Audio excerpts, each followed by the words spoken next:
We are in the period of time that's called Sfiras HaOmer, and Sfiras HaOmer is the linkage between Pesach and Shavuot.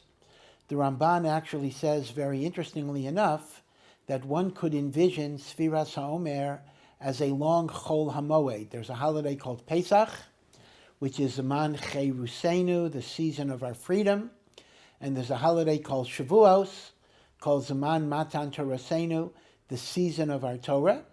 But instead of looking at it like two separate holidays, Sfiras HaOmer creates a Chol HaMoed, kind of the intermediate days of a festival, that link together two holidays and actually makes them one. And there's a very profound idea here, because freedom without Torah is meaningless. A Pesach that is not connected to a Shavuos is the freedom of the wild animal. It does not represent the nobility of man. It does not represent the greatness of man.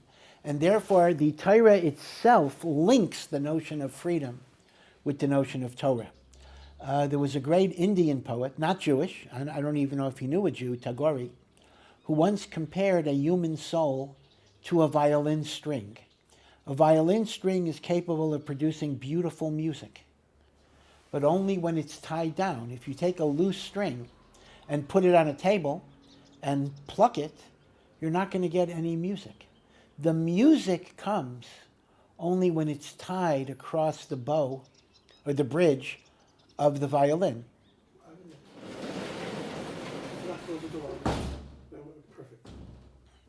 So too, a human soul is capable of such beautiful music, but only when it submits itself, it ties itself down to something higher and greater than itself. We operate with the illusion that if only we would be free, if we could do what we want, then we would be creative, then we would accomplish. But nebuch, if I got to keep this commandment and that commandment, it's simply crimping my style, not enabling me to express my creativity. In fact, the opposite is the case. It is precisely by submission to HaKadosh Baruch Hu's world, to HaKadosh Baruch Hu's laws, to his moral order, that the excellence and beauty and radiance and goodness that is within my soul can find its highest expression. And thus there's a very, very deep reason why Shavuos is connected to Pesach, because without Shavuos, Pesach itself would not only be meaningless, but would be self-destructive. Chazal made the observation thousands of years ago that the korban that is brought on Pesach is a barley offering, that's the Omer, and the korban that is brought on Shavuos is a wheat offering, that is called the Shtei HaLechem, the two loaves of bread. In the time of the Torah, this is before we had Sholent, barley was primarily fed to animals. Wheat was utilized for human consumption. The remez is, freedom without Torah is the freedom of the wild animal. It is only through the Torah that our animalistic freedom becomes human dignity. I would suggest something. I did not see a source for this, but perhaps there could be a similar idea. We know that the first night of Pesach, based on the Jewish calendar, is always the same night of the week as the 9th of Av, later in the summer. There is, in other words, a connection between the night of liberation, the first day of liberation, Pesach, and the 9th of Av. In fact, some say, this is why Ashkenazim have a custom of eating a hard-boiled egg at the start of the Seder meal, because the hard-boiled egg is the food that we give a mourner because it represents the circle of life. Good times become bad times become good times. And we're feeding and we're eating the food of an Avel, the food of a mourner, because we are mourning the Churban Beis HaMikdash on the first night of Pesach, both because we don't have a Korban Pesach, so we're mourning that, and because we actually think of the 9th of Av. But there are no coincidences in Judaism. God runs every facet of the world. So if indeed it turns out that the first day of Pesach is always the day of the 9th of Av, there must be a reason for that in Ruchnius. And I would suggest, although I did not see this anywhere, that perhaps the lesson is that the first day of Pesach is the only day that is not yet fully connected to Shavuos, because we don't start counting the Omer till the second day of Pesach. So maybe the remez of the Torah is, when you have a freedom that is not yet connected to Torah, invariably it will result in destruction, in exile, and in Churban. So in effect, one might say the hard-boiled egg is the substitute for not counting the Omer the first day of Pesach. But that brings us now to really a fundamental question. The mitzvah of counting the Omer period is in the Torah itself, Parshas Emor. We're going to read about it in a few days. And the Torah says the following: Usvartem lachem, and some people say this verse every night before counting the Omer. Usvartem lachem mimacharas haShabbos. You shall count starting from the day after Shabbos. I'll come back to that. Miyom haviachem es Omer hatnufa, from the day that you bring the Omer offering, 7 weeks, that's 49 days. And then the 50th day you make the holiday of Shavuos. Now the big problem with this pasuk is that the Torah says you start counting the day after Shabbos. Now most of the time, almost all of the times, when the Torah says the word Shabbos, Shabbos means Saturday, the 7th day of the week. And that would mean Mimacharat HaShabbat, the day after Shabbos, would mean Sunday. So if you read the psukim quite literally, this would mean you would start counting the Omer on the Sunday following Pesach. Indeed, this was the position of the Sadducees, a sect during the Second Temple who did not believe in the oral tradition, and they were succeeded by the Karaites, who still exist even today, that they do not count the Omer till the Sunday after Passover. And yet, most definitively, that is not the rabbinic understanding of this verse. Our sages absolutely said that when the Torah says Shabbos in this verse, it does not mean Saturday, the 7th day of creation, but Shabbos is another name for the first day of Pesach. Pesach is called Shabbos. Mimacharas HaShabbos means the day after the second day of Pesach. And the Gemara in Menachos talks about the fact that this was a bitter source of dispute between the Prushim, the Pharisees, our sages, and the Tzdukim, the Sadducees. And this lasted many, many decades till the Prushim were able, our Chachamim were able to establish this definitive position. But the question becomes very, very simple.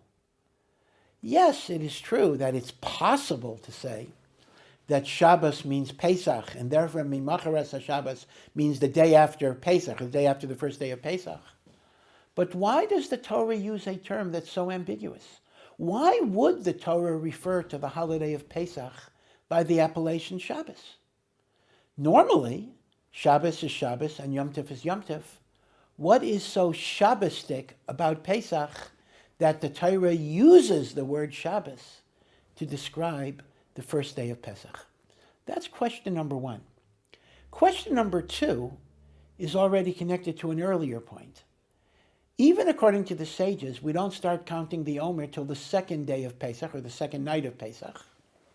We don't do it the first night. How come? If, after all, the ultimate message is we want to connect freedom and responsibility, and we want to make the point that without Torah, freedom is animalistic liberation and not human dignity, well, isn't that point equally relevant the first night of Pesach?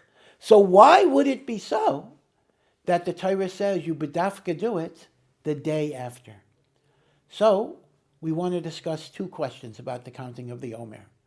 Question one, why does the Torah describe the first day of Pesach by the name Shabbos, and therefore we count the day after that first day?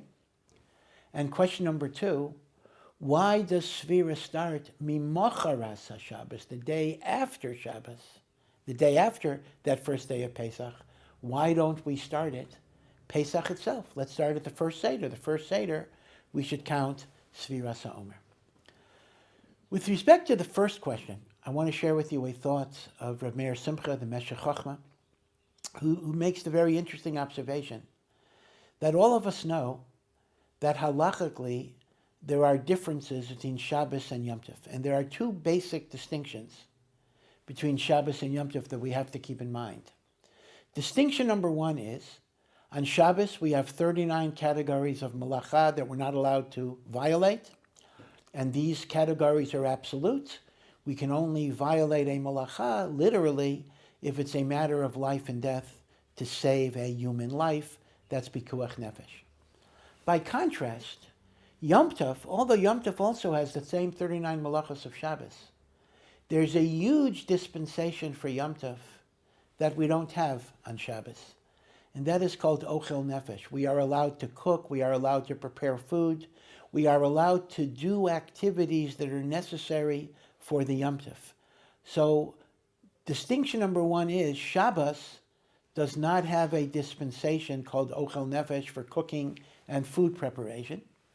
Yom Tov does have a dispensation for cooking, food preparation, and other activities that are needed to enhance the joy of Yom Tov. That is difference number one. Difference number two is, how does a Shabbos or a Yom Tov get sanctified? The holiness of Shabbos comes exclusively from God. Every seventh day when Friday night comes in, that day is holy. It is holy whether Jews observe it, whether they don't observe it. There is nothing we have to do to make it holy. Shabbos is kadosh, with us or without us. Even though we do make something called kiddush, which literally means sanctification, we're not really sanctifying Shabbos. We are acknowledging that HaKadosh Baruch Hu sanctified Shabbos. Yom Tov is very different. In the time of the Beis HaMikdash, a month did not begin simply because there was a new moon. Rather, there had to be a testimony of witnesses that they saw a new moon. They had to go in front of the Sanhedrin in Jerusalem, and the Sanhedrin in Jerusalem proclaimed that day Rosh Chodesh, and then X number of days from Rosh Chodesh, in the case of Pesach, 15 days, would be the holiday of Pesach. But the holiday of Pesach is a function of the sanctification of the Sanhedrin, who are the representatives of Am Yisrael. And the Gemara in Rosh Hashanah tells us that even if astronomically they made the wrong day Rosh Chodesh, the holidays are counted from the erroneous calculation and not from the astronomical appearance of the new moon. Now, even today, when we don't have a Beis HaMikdash, and we don't have a Sanhedrin, and we work on a fixed calendar, so you might get the impression that the cycle is automatic. The Rambam explains that is not quite true. Rather, the last Sanhedrin, knowing that the temple would be destroyed and the Sanhedrin would be abolished, calculated ahead of time all the future Rosh Chodeshes until the year 6000, because by then Mashiach for sure will be here, and they sanctified the new moons in advance. Indeed, many opinions say that the Jewish calendar expires in the year 6000. So if chas v'shalom, this isn't going to happen, but if chas v'shalom, Mashiach would not arrive, there would no longer be Jewish holidays based on the lunar cycle, simply because there was no Sanhedrin that was Makadesh that sanctified the new moon. So in other words, the holiness of Shabbos is from God. The holiness of Yom Tov is a power that is vested in us to sanctify the new moon, thereby establishing the holidays that are X number of days from the new moon. This is why in the Siddur, the bracha is different. On Shabbos we say, Baruch atah Hashem, blessed art you God, Mikadesh HaShabbos. You are the one that sanctifies the Shabbos. By contrast, On a Yom Tov, we say, Baruch atah Hashem, blessed art you God, Mikadesh Yisrael. You have sanctified Yisrael, v'hazmanim, who is then given the power to sanctify the times. The text is very exact. When it comes to Shabbos, God sanctifies Shabbos. When it comes to Yom Tov, God sanctifies Israel, and Israel is given the power to sanctify the times. And that is why when it's both Yom Tov and Shabbos, the bracha is so exact, beautifully so. Baruch atah Hashem, Mikadesh Shabbos, you sanctify Shabbos, v'Yisrael, you sanctify Israel, v'hazmanim, who then sanctifies the Yom Tov. So, b'kitzur, in looking at the difference between Shabbos and Yom Tov, we've identified, Rav Meir Simcha identifies, two differences. Shabbos, there is no dispensation for food preparation. Yom Tov there is. Number two, Shabbos, the holiness comes from God. Yom Tov, the holiness comes from us via the Sanhedrin. Rav Meir Simcha goes on and says, the halachic distinctions in Shabbos and Yom Tov are reflective of a third difference between Shabbos and Yom Tov that can explain the other two. And that is, Shabbos commemorates an event which in its essence has nothing to do with the Jewish people. God made the world in 6 days. He rested on the seventh day. By our resting on Shabbos and by emulating God, we are acknowledging that God is the source of creation. But Shabbos has nothing to do with the Jewish people.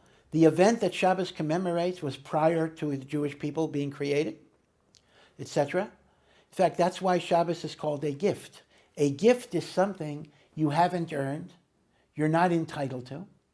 Logically, Shabbos should be observed by every person in the world, Jew and non-Jew. And yet we know, halachically, it's very interesting. Non-Jews are not supposed to keep Shabbos completely. Chazal say a non-Jew who keeps the Shabbos the way a Jew does is actually chayav misa. So in a sense, Shabbos is the quintessential gift. It has nothing to do with us. It is the testimony that God is the creator of heaven and earth. That is a fact that every person in the world is obligated to believe, Jew and non-Jew. And yet God gave it to the Jewish people. But because it commemorates an event that is not connected to us, number one, it does not bend to our needs. Shabbos is not batel to us. I need food, I need to cook, I got to do it before Shabbos. Because since Shabbos is something of which I have no connection intrinsically, it is not subordinate to my physical needs. And that's why there is no heter of ochel nefesh. And by the same token, we are not the ones who make it holy. The holiness of Shabbos pre-existed the Jewish people. And therefore, the holiness of Shabbos does not depend on anything that we do. So, we now have this. Halachically, there are two differences between Shabbos and Yom Tov. Ochel nefesh and whether you need a Sanhedrin. Philosophically, those two differences emanate from the idea that Shabbos pre-existed Am Yisrael, and therefore its holiness does not depend on Am Yisrael, and its holiness does not bend to our needs. By contrast, Yom Tov, think about this. Yom Tov would have no meaning without a Jewish people. The reason there's a Pesach is because of Yetzias Mitzrayim.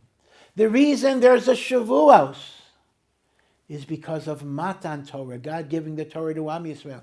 The reason there's a Sukkot is because of the clouds of glory. Yom Tov is a celebration, it is a commemoration of God's unique relationship with Am Yisrael. And without an Am Yisrael, there would be no Yomim Tovim. So Yom Tov is because of us. Because Yom Tov exists only because of us, that is why it bends to our needs. Yom Tov is tafel. Yom Tov is subordinate to our ochel nefesh. And Einochinami, you cannot cook for a Goy on Yom Tov. It only bends for the needs of a Jew. And that is why the holiness of Yom Tov depends on Am Yisrael acting through the Sanhedrin. Because without an Am Yisrael, there would be no Yomim Tovim at all. And that is why the Yomim Tovim themselves are not described as a matana.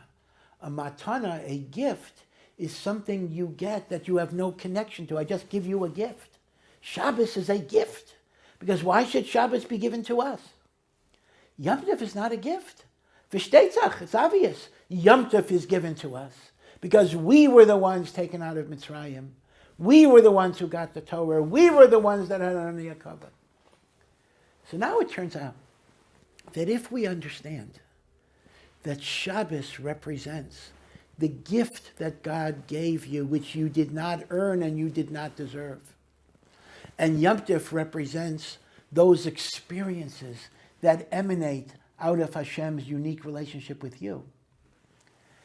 Rav Meir Simcha says we can now understand of all the Yomim Tovim, Pesach is the closest to Shabbos.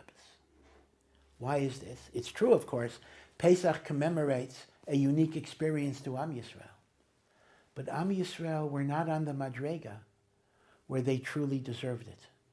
Remember that HaKadosh Baruch Hu told Avram Avinu in the covenant of the parts that we were supposed to be enslaved and persecuted for 400 years. And yet God took us out after 210 years, 190 years early. And the reason is because in those 210 years of Mitzrayim, we were reaching very, very low levels of impurity. The Kabbalists teach us there's only 50 levels of impurity. When you hit level 50, you're not redeemable. We were on the 49th level of impurity. And if we would have stayed another minute, even the amount of time that it takes for dough to rise, we would have hit the 50th level. We would have been irredeemable. As it were, 4/5 of us died. We had hit the 50th level. The 1/5 was 49 and sinking. So Memela, it turns out, we were not worthy of redemption. We did not earn it. This was a gift that God gave us, some extra mitzvahs, the mitzvah of Korban Pesach, the mitzvah of Bris Milah, to give us some type of achizah, something to grab onto, something to hold onto. But it was something we didn't earn. Hashem gave it to us out of his love for Am Yisrael and because of the promise that he made to the Avos, Avram, Yitzchak, and Yaakov. So the Torah therefore says that Pesach is like a Shabbos experience because it's not something we earned. Unlike Shavuot, where we worked to perfect ourselves, to become worthy of the Torah. Unlike the clouds of glory of Sukkot, which are the aftermath of the tshuva that we do on Yom Kippur. So Shavuos and Sukkot, we earned Hashem's love. Pesach is a matnas chinam, an undeserved gift. And that is why it is called Shabbos. So that answers question number one. Why is Pesach called Shabbos? Because it partakes of that Shabbostika characteristic of the unearned gift, the pure grace of God. But now let's come to the next question. Why do we start counting the Omer the day after this Shabbos? Why do we not start counting the Omer on the first day of Pesach, on Shabbos itself? Rabbi Meir Simcha does not address this question, but I want to share with you a beautiful insight that Rav Nachman of Breslov says in the name of his great-grandfather, the Baal Shem Tov. And that is, we know that often when a person first comes to Hashem, a person does tshuva, mitzvos seem so vibrant, so fresh. Shabbos is wonderful. Davening is so inspirational. Every mitzvah is exciting and beautiful and vibrant and inspirational. And then, as the weeks go by, the months go by, the years go by, a person often loses his enthusiasm. it gets rote, it gets repetitive. How can that be? Now, what are you going to say? Well, everything, if it becomes a habit, we lose our excitement. Well, that may be true for a lot of things. But how could it be true for mitzvahs? If every time I do mitzvahs, I get closer and closer to the Ribono Shel Olam, how could it be that the more I do, the less inspired I get? What sense does that make? Why would there be diminishing returns? Why should the guy that does Shabbos the first time get such a geschmack and such a passion? And I've been keeping Shabbos for 40 years. I don't get that feeling. What's going on? The mitzvahs are supposed to bring me closer to Hashem. And the Baal Shem Tov says, consider a baby that's learning to walk. Initially, when the baby first stands up, the parents are holding the baby by his shoulders, and he puts one step in front of the other step, and it's going good, going smooth. The baby is thinking, hey, this walking is a lot of fun, I like it. And then at some point, the parents let go because they feel the baby is strong enough to start walking on his own. But what's going to happen as soon as the parents let go? As soon as the parents let go, the kid's going to fall. Now, if he could articulate his thoughts or his frustrations, he might be thinking, how come walking was so easy 5 minutes ago? And now it's so hard. I'm only 18 months already regressing. What's going on? But the answer is, it was easy because your parents were supporting you. But now you have the challenge of doing it on your own. Now, surely, Abba and Ima are still in the background. They're still watching you. They're still there to protect you if anything goes wrong. But you have to make it your own. If you don't make it your own, it's not really yours. Says the Baal Shem Tov, in Avodas Hashem, when a person is far from Hashem, Hashem has to carry them, because otherwise they have no way of connecting to the mitzvah. And when Hashem carries you, everything seems effortless, everything seems easy, everything seems beautiful. But at some point, HaKadosh Baruch Hu says, I've shown you what you can become. Now I'm going to let go a little bit and have you make it your own spiritual level. Says the Baal Shem Tov. Initially, that's going to be hard because Abba is not holding on to me anymore. He's still there. Of course he's still there. But I got to incorporate it into my own madrega. And therefore the Baal Shem Tov and Rav Nachman say counterintuitively that when a person achieved great madregos, great spiritual levels, and now he finds himself struggling, instead of feeling bad and in despair, Hashem is giving you a vote of confidence. You're ready. You're strong enough to move ahead. I can let go now because you're ready for the next level. Seen in this way, we can now understand the relationship between Pesach and Shavuot. Pesach was a great and awesome revelation of God's presence.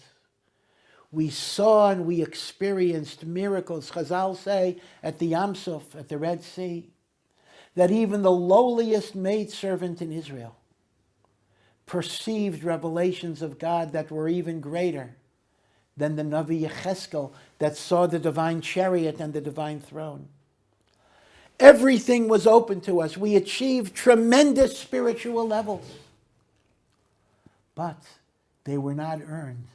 They were not something that we had worked on. They are not something that we were ready for. Hashem artificially lifted us up to show us what is Kedusha, what is intimacy, what is connection to God. And that was sudden. That's why Shir HaShirim uses the idea of makapetz. God jumped, God skipped. It's as if to say, we were in first grade and Hashem put us into a postgraduate PhD program. We skipped all the grades. But that can't be permanent. After Hashem shows us the highest of madregot, he then puts us on the ground and says, I've shown you the top of the mountain. Now I'm putting you at the bottom, and you have to climb up. And that's the difference between Sviras Omer and Pesach. Pesach is this sudden revelation of God. The counting of the Omer is level by level, step by step by step by step.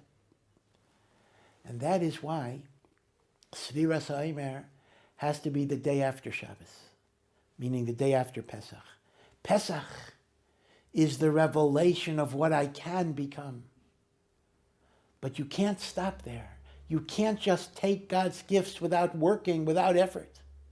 There has to be a macharas, there has to be a tomorrow. And Svira is tomorrow, the next day, the next level.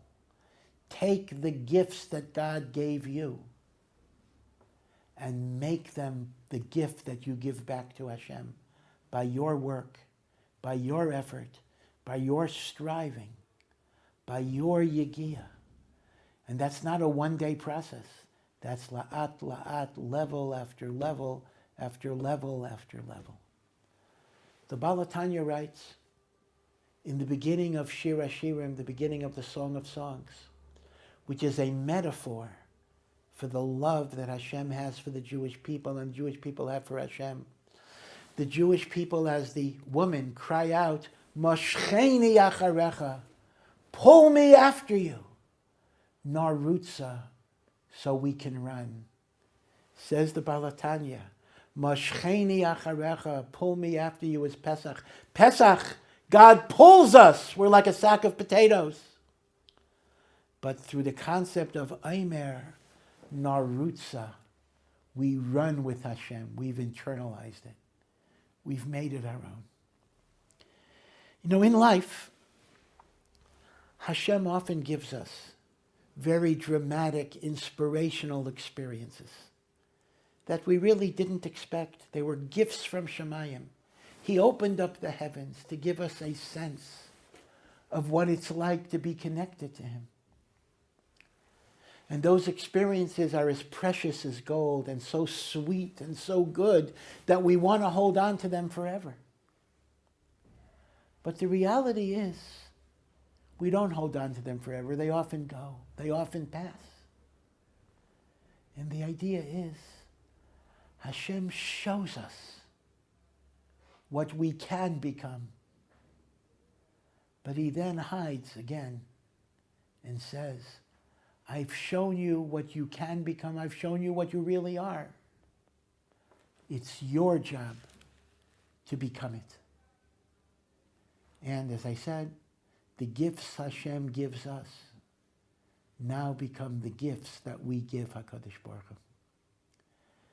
So I hope that all of us will be inspired during this very, very precious time to grow in our Torah and our Yiras Hashem, our Avas Hashem, our Avas Yisrael, to understand that even in our comparative isolation, HaKadosh Baruch Hu is with us in all of our tzaras, and may He say, die, may He say enough to all of the tzaras of the world.